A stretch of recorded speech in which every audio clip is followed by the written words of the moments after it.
আর শ্রীকৃষ্ণ এই চক্রের অধীন। কিছুদিন পরেই পাণ্ডব আর কৌরবদের মধ্যে যুদ্ধ শুরু হয়, যেখানে ভগবান শ্রীকৃষ্ণ অর্জুনের সারথি হন।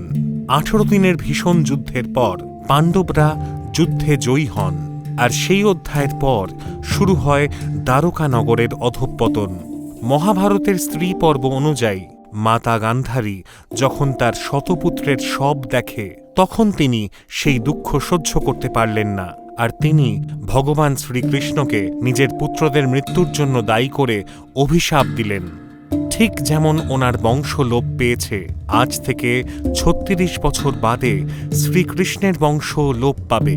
শ্রীকৃষ্ণ এই কথাটি আগে থেকেই জানতেন, আর তাই তিনি মাতা গান্ধারীর অভিশাপটিকে আশীর্বাদ হিসেবে গ্রহণ করেন। এটি ছাড়াও আরও একটি অভিশাপ ছিল, যা যাদবকুলের বিনাশের কারণ হিসেবে মনে করা হয়।